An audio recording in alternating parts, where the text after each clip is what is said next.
Last year, the issue of shark feeding came up very up close and personal in my district.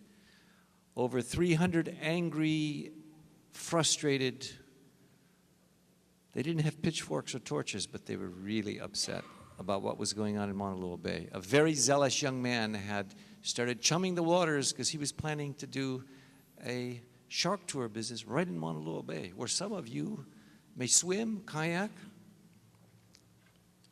fish, ski, etc.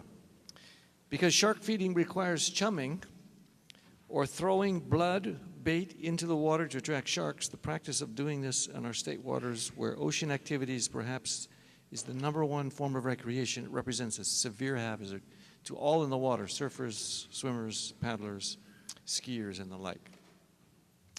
The risk that shark feeding presents is not a temporary one either, Mr. Speaker. Repetitive shark feeding is believed to result in changes in shark behavior and oceanographic deployment. In short, shark feeding causes them to take over areas that ordinarily they would not be in.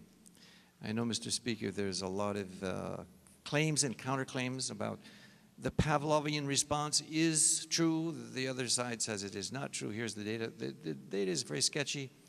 The research has been far and in between, but basically it's the way fishermen determine where they fish.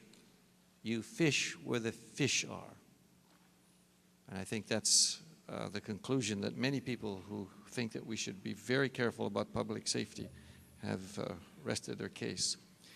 The precedent that this type of legislation is legal or constitutional is that there have been bans already on the feeding of wild animals. Federal law, for example, Mr. Speaker, governs the areas of oceans from 3 miles out and beyond to 200 miles. It forbids the feeding of sharks already. Florida, for example, also bans the feeding of sharks in their state waters, as in Alaska, Arizona, and California, where laws are in place to prohibit the feeding of animals because of the danger of changing their feeding patterns. Speaker, this is an outstanding opportunity to ensure the safety of our people and the confidence of our visitors. I encourage my colleagues to support this measure because we already have feeding laws, and the major problem is that these laws are not being enforced. Essentially because the present fines prior to this bill were so small, they were not worth complying with or enforcing. In the discussions with my community through surveys and town hall meetings, it seemed that the major concern was a lack of compliance and enforcement.